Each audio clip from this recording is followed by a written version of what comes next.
ವೀಕ್ಷಕರೇ, ಬ್ರೇಕ್ ಆದಮೇಲೆ ಗೆಳತಿ ಕಾರ್ಯಕ್ರಮಕ್ಕೆ ಮತ್ತೆ ಸ್ವಾಗತ. ಸಿಲ್ಕ್ ಥ್ರೆಡ್ಡಲ್ಲಿ ಬಳೆ ಮಾಡೋದು ಹೇಗೆ, ಎಲಿಗೆಂಟ್ ಜುಮ್ಕಾ ಮಾಡೋದು ಹೇಗೆ ಅಂತ ನಾವು ನಿಮಗೆ ತೋರಿಸ್ಕೊಟ್ವಿ. ಈಗ ಅದೇ ಸಿಲ್ಕ್ ಥ್ರೆಡ್ಡನ್ನು ಬಳಸಿ ಸರ ಮಾಡೋದು ಹೇಗೆ ಅಂತ ತೋರಿಸ್ಕೊಡ್ತಾ ಇದ್ದೀವಿ. ಭವಾನಿ ಅವರೇ, ಯಾವ ಥರ ಸರ ಮಾಡ್ತಾ ಇದ್ದೀರಾ ಇವಾಗ ನೀವು? ಸಿಲ್ಕ್ ಥ್ರೆಡ್ ಇಂದಾನೆ. ಓಕೆ. ಸೊ ಬೀಡ್ಸ್ ಯೂಸ್ ಮಾಡಿಬಿಟ್ಟು ವುಡನ್ ಬೀಡ್ಸ್ ಇಂದ ನಾವು ಇನಿಷಿಯಲಿ ಬೇಸಿಕ್ ಮೌಲ್ಡ್ಸ್ ಅಲ್ಲಿ ಏನಾಯ್ತು, ನಮಗೆ ಮೌಲ್ಡ್ ಸಿಗ್ತಾ ಇತ್ತು. ಸೊ ಇಲ್ಲಿ ನಾವು ವುಡನ್ ಬೀಡ್ಸ್ ಯೂಸ್ ಮಾಡಿಬಿಟ್ಟು ಸಿಲ್ಕ್ ಥ್ರೆಡ್ ಸರಾನ ಮಾಡ್ತಾ ಹೋಗ್ತೀವಿ. ಸೊ ಇದು ವುಡನ್ ಬೀಡ್ ನಾವು ಯೂಸ್ ಮಾಡುವಂತ ವುಡನ್ ಬೀಡು. ಇದಕ್ಕೂ ಅಷ್ಟೇ ಸೇಮ್ ಅದೇ ತರ ಸಿಲ್ಕ್ ಥ್ರೆಡ್ ನ ಸೂಜಿಗೆ ಹಾಕಿ ಇಟ್ಕೊಳ್ಳೋದು. ಆಮೇಲೆ ಗ್ಲೂ ಯೂಸ್ ಮಾಡಿಬಿಟ್ಟು, ಸೊ ಪ್ರತಿಯೊಂದಕ್ಕೂ ಗ್ಲೂ ಯೂಸ್ ಮಾಡಬೇಕು. ಗ್ಲೂ ಯೂಸ್ ಮಾಡಲೇಬೇಕು. ಸೊ ಅದರಿಂದಾನೇ ಗ್ಲೂ ತುಂಬಾ ನೀಟಾಗಿ ಹಾಕೊಳ್ಬೇಕಾಗತ್ತೆ, ಇಲ್ಲಾಂದ್ರೆ ಅದು ದಾರ ಬಂದ್ಬಿಡೋ ಚಾನ್ಸಸ್ ಅದೆಲ್ಲ ಇರುತ್ತೆ.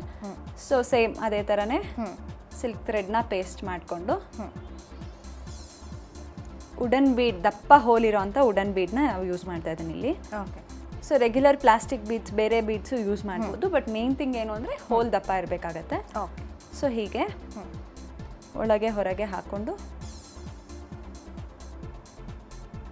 ಸೇಮ್ ಅದೇ ಥರನೇ ನಾವು ಬ್ಯಾಂಗಲ್ ಮತ್ತು ಇಯರಿಂಗಿಗೆ ಏನು ಮಾಡಿದ್ವಿ ಅದೇ ಥರನೇ ನಾವು ವುಡನ್ ಬೀಡ್ಸಲ್ಲಿ ವುಡನ್ ಬೀಡ್ಸ್ ಮೇಲೆ ಸಿಲ್ಕ್ ಥ್ರೆಡ್ ವರ್ಕ್ನ ಮಾಡ್ತಾ ಹೋಗ್ತೀವಿ. ಓಕೆ. ಇದು ಅಷ್ಟೇ ಲೂಸ್ ಆಗಬಾರ್ದು ಥ್ರೆಡ್ಡು, ಅದ್ರ ಪಕ್ಕದಲ್ಲಿ ಒಂದು ಟೈಟಾಗಿ ಹಿಡ್ಕೊಂಡು ಪೋಣಿಸ್ಕೊತಾ ಹೋಗಬೇಕು.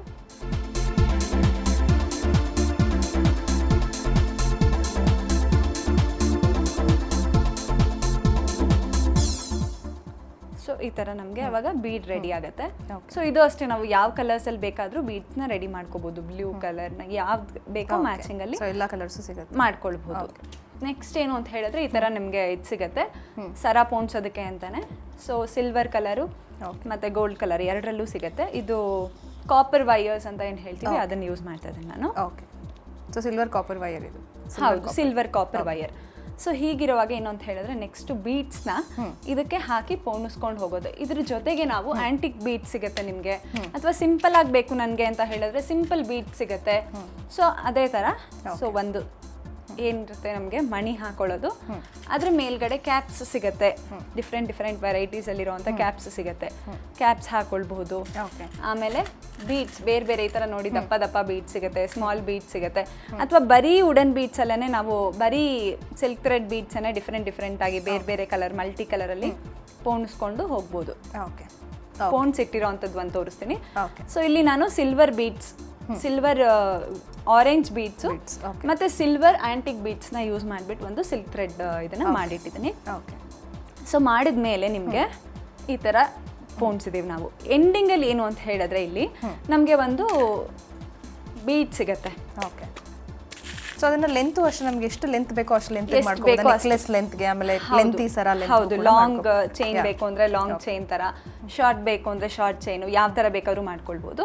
ಸೊ ಅದಾದ್ಮೇಲೆ ನಮಗೆ ಇಲ್ಲಿ ಒಂದು ಇದ್ರ ಮಣಿ ಸಿಗತ್ತೆ. ಏನು ಅಂತ ಹೇಳಿದ್ರೆ ಅದು ನಿಮಗೆ ಕಟ್ ಆಗಲ್ಲ ಆ ಮಣಿ ಇದು ಮಾಡೋದ್ರಿಂದ. ಸೊ ಆ ಥರದ್ದು ಒಂದು ಬೀಡ್ ಸಿಗತ್ತೆ. ಸೊ ಅದನ್ನ ಯೂಸ್ ಮಾಡಿಬಿಟ್ಟು ಇದಕ್ಕೆ ಲಾಕ್ ಮಾಡ್ತೀವಿ ನಾವು. ಅಂದ್ರೆ ಹೀಗೆ ಎರಡು ಏನು ದಾರ ಇರುತ್ತೆ, ದಾರದ ಒಳಗೆ ಅದನ್ನ ಹಾಕೊಂಡು ಟೈಟ್, ಎಷ್ಟು ಟೈಟ್ ಬೇಕೋ ಅಷ್ಟು ಟೈಟ್ ಮಾಡಿ ಬೆಂಡರಿಂದ ಇದನ್ನ ಪ್ರೆಸ್ ಮಾಡ್ತೀವಿ. ಸೊ ಪ್ರೆಸ್ ಮಾಡಿದಾಗ ನಿಮ್ಗೆ ಏನಾಗುತ್ತೆ, ಅದು ಹೊರಗೆ ಬರೋದಿಲ್ಲ. ಸೊ ಅಲ್ಲೇ ಉಳಿಯುತ್ತೆ ಬೀಡು, ಹೀಗೆ ಹೊರಗೆ ಬರೋದಿಲ್ಲ. ಇದಾದ್ಮೇಲೆ ಏನು ಅಂತ ಹೇಳಿದ್ರೆ ಇದಕ್ಕೆ ಚೈನ್ ಆ್ಯಡ್ ಮಾಡ್ಕೊಳ್ಬಹುದು ನಾವು. ಸೊ ಯಾವ ಥರ ಚೈನ್ಸು, ತುಂಬ ವೆರೈಟೀಸಲ್ಲಿ ಚೈನ್ಸ್ ಎಲ್ಲ ಸಿಗುತ್ತೆ. ಸೊ ಚೈನ್ನ ಆ್ಯಡ್ ಮಾಡ್ಕೊಳ್ಳೋದು ಇದಕ್ಕೆ. ಸೊ ಎಂಡಿಂಗ್ ಫಿನಿಶ್ ಮಾಡೋದಕ್ಕೆ. ಹೌದು, ಎಂಡಿಂಗ್ ಫಿನಿಶ್ ಮಾಡೋದಕ್ಕೆ ಚೈನ್ ಯೂಸ್ ಮಾಡ್ತೀವಿ. ಸೊ ಮತ್ತೆ ನಾನು ಅದೇನು ಒಂದು ಹೇಳ್ದೆ ಅಲ್ಲ, ಟೈಟ್ ಮಾಡೋದಕ್ಕೆ ಒಂದು ಮಣಿ ಯೂಸ್ ಮಾಡಿದ್ವಿ ಅಲ್ಲ ನಾವು, ಅದು ಸ್ಟೀಲ್ ಮಣಿ ಆಗಿರುತ್ತೆ. ಸೊ ಅದು ಅಷ್ಟೇ ಗೋಲ್ಡ್ ಕಲರ್, ಸಿಲ್ವರ್ ಕಲರ್ ಎರಡರಲ್ಲೂ ಸಿಗುತ್ತೆ. ಸೊ ಅದಕ್ಕೆ ನಾವು ಚೈನ್ನ ಅದನ್ನ ಮತ್ತೆ ಇನ್ನೊಂದು ಹಾಕೊಂಡು ಅದಕ್ಕೆ ಮತ್ತೆ ಚೈನ್ ಹಾಕಿ ಅದರೊಳಗೆ ತಗೊಂಡು ಮತ್ತೆ ಟೈಟ್, ಎಷ್ಟು ಟೈಟ್ ಬೇಕೋ ಅಷ್ಟು ಟೈಟ್ ತಗೊಂಡು ಮತ್ತೆ ಇದರಿಂದ ಪ್ರೆಸ್ ಮಾಡಿಬಿಡೋದು. ಅವಾಗ ಅದೇನಾಗುತ್ತೆ, ಲಾಕ್ ಆಗುತ್ತೆ. ಸುಮಾರು ಎಷ್ಟು ಟೈಮ್ ಬೇಕಾಗುತ್ತೆ ಇವಾಗ ಸಿಂಪಲ್ ಬೀಡ್ಸ್ ಸರ ಅಥವಾ ನೆಕ್ಲೆಸ್ ಮಾಡಬೇಕು ಅಂತಂದರೆ ಎಷ್ಟು ಟೈಮ್ ತಗೊಳುತ್ತೆ? ಆ್ಯಕ್ಚುಲಿ ಬೀಡ್ ಮಾಡೋದಕ್ಕೆ ಸ್ವಲ್ಪ ಇನಿಷಿಯಲಿ ಟೈಮ್ ತಗೊಳುತ್ತೆ, ಯಾಕೆಂದರೆ ಅದು ತುಂಬ ಸಣ್ಣ ಕೆಲಸ ಆಗಿರೋದ್ರಿಂದ ಸ್ವಲ್ಪ ಜಾಸ್ತಿ ಟೈಮೇ ತಗೊಳುತ್ತೆ ಅಂತ ಹೇಳ್ಬೋದು. ಸೊ ಅದು ಮಾಡಿದ್ಮೇಲೆ ನಮಗೆ ಒಂದು ಸರ ರೆಡಿ ಆಗುತ್ತೆ. ಚೈನು ಮತ್ತೆ ಚೈನ್ ಅದೇ ತರ ನಾ ಇವಾಗ ಏನು ಹೇಳಿದೆ ಅದೇ ತರ ಇನ್ನೊಂದು ಸೈಡು ಹಾಕೊಳ್ಳೋದು. ಒಂದು ಸೈಡ್ ಹಾಕಿದೀವಿ, ಸೊ ಅದೇ ತರನೇ ಇನ್ನೊಂದು ಸೈಡು ಚೈನ್ ಹಾಕೊಳ್ಳೋದು. ಹಾಕಿದಾಗ ಅದು ಎಂಡಿಂಗ್ ಅಲ್ಲಿ ಅಫ್ಕೋರ್ಸ್ ನಾವ್ ಇವಾಗ ಏನು ಹುಕ್ ಹಾಕೊಳ್ಬಹುದು, ಕೆಲವರು ಲಾಕ್ ಯೂಸ್ ಮಾಡ್ತಾರೆ, ಯಾವ ತರ ಬೇಕೋ ಆ ತರ ಯೂಸ್ ಮಾಡಿದಾಗ ನಮಗೆ ಸರ ರೆಡಿ ಆಗುತ್ತೆ. ಇದೇ ತರ ಬೇರೆ ಬೇರೆ ಡಿಸೈನ್ಸ್ ಅಲ್ಲಿ ಬೇರೆ ಬೇರೆ ಇದೇ ತರ ನಾವು ಸರಗಳನ್ನ ಮಾಡ್ಕೊಳ್ಬಹುದು. ಸೊ ಪೆಂಡೆಂಟ್ ಸಿಗುತ್ತೆ ನಮಗೆ ಮಾರ್ಕೆಟ್ಸ್ ಅಲ್ಲಿ, ಪೆಂಡೆಂಟ್ ಸಿಗುತ್ತೆ. ಇವಾಗ ನಾನು ರಾಧಾಕೃಷ್ಣ ಪೆಂಡೆಂಟ್ ಯೂಸ್ ಮಾಡಿದ್ದೀನಿ, ಸೊ ಈ ತರ ಇದೊಂದು ಸಿಗುತ್ತೆ. ಮತ್ತೆ ಇನ್ನು ಹಾಗೇನೆ ಬೇರೆ ಬೇರೆ ದೇವರುಗಳ ಪೆಂಡೆಂಟ್ಸ್ ಕೂಡ ಎಲ್ಲ ತರದ್ದು ಸಿಗುತ್ತೆ. ಮತ್ತೆ ಡಿಸೈನರಿ ವೇರ್ ತರ ಎಕ್ಸಾಕ್ಟ್ ಆಗಿ ಏನ್ ಕಲರ್ ಯೂಸ್ ಮಾಡ್ತೀನಿ ನಾನು ಸರದಲ್ಲಿ ಅದೇ ಕಲರ್ದು ಇನ್ ಬಿಟ್ವೀನ್ ಸ್ಟೋನ್ ಇರೋವಂಥದ್ದು ಸಿಗುತ್ತೆ. ಮತ್ತೆ ಸಿಂಪಲ್ ಕುರ್ತೀಸ್ಗೆ ಹಾಕೊಳಕ್ ಬೇಕಾಗತ್ತೆ ನಮಗೆ, ಜಾಸ್ತಿ ಲೆಂತ್ ಬೇಡ, ಬರೀ ನೆಕ್ಗೆ ಇರಬೇಕು ಅಂತ ಹೇಳಿದಾಗ ಈ ತರ ಒಂದು ಜಸ್ಟ್ ಒಂದು 4 ಬೀಡ್ನ ಯೂಸ್ ಮಾಡ್ಕೊಂಡು ಒಂದು ಪುಟ್ಟ ಪೆಂಡೆಂಟ್ ಹಾಕೊಂಡು ಯೂಸ್ ಮಾಡ್ಬೋದು. ಆಮೇಲೆ ಟೆರಾಕೋಟಾ ಪೆಂಡೆಂಟ್ ಸಿಗುತ್ತೆ ನಮಗೆ. ಸೊ ಅದ್ರ ಜೊತೆಗೆ ಸಹ ನಾವು ಟೆರಾಕೋಟಾ ಪೆಂಡೆಂಟ್ಸ್ ಯೂಸ್ ಮಾಡಿಬಿಟ್ಟು ಅದ್ರ ಜೊತೆಗೆ ಸಹ ಸರಗಳನ್ನ ಯೂಸ್ ಮಾಡ್ಕೋಬಹುದು. ಇದೇ ಕಲರ್ದು ಬಳೆಗಳು ಮತ್ತೆ ಇಯರಿಂಗ್ಸ್ ಮಾಡ್ಕೊಳ್ಳೋದ್ರಿಂದ ಮ್ಯಾಚಿಂಗ್ ಚೆನ್ನಾಗಿರುತ್ತೆ. ಓಕೆ ಭವಾನಿ ಅವರೇ, ನಮ್ಮ ಸ್ಟುಡಿಯೋಗೆ ಬಂದು ಸಿಲ್ಕ್ ಥ್ರೆಡಲ್ಲಿ ಯಾವ ರೀತಿ ಜ್ಯುವೆಲ್ರಿ ಮಾಡಬಹುದು, variety jewellery, colour combinations, multi colours, ಹೀಗೆ ಸಾಕಷ್ಟು ವೆರೈಟಿ ನಮಗೆ ತೋರಿಸ್ಕೊಟ್ರಿ. ಧನ್ಯವಾದ ನಿಮಗೆ. Thank you so much. Okay ವೀಕ್ಷಕರೇ, ನೋಡಿದ್ರಲ್ಲ ಸಿಲ್ಕ್ ಥ್ರೆಡಲ್ಲಿ ಯಾವ ರೀತಿ ಜ್ಯುವೆಲ್ರಿ ಮಾಡಬಹುದು ಅಂತ. ಸಿಂಪಲ್ ಆಗಿ ಇದನ್ನು ನೀವು ಕೂಡ ಮನೆಯಲ್ಲಿ ಟ್ರೈ ಮಾಡ್ಬೋದು. ನಿಮ್ಮ ಕ್ರಿಯೇಟಿವಿಟಿ, ನಿಮ್ಮ ಐಡಿಯಾ ನಿಮಗೆ ಗೊತ್ತಾಗುತ್ತೆ. ಸೊ ನಿಮ್ಮ ಕ್ರಿಯೇಟಿವಿಟಿಗೆ ತಕ್ಕ ಹಾಗೆ ಈ ಜ್ಯುವೆಲ್ರೀಸ್ನ ನೀವೇ ಮಾಡ್ಕೋಬಹುದು.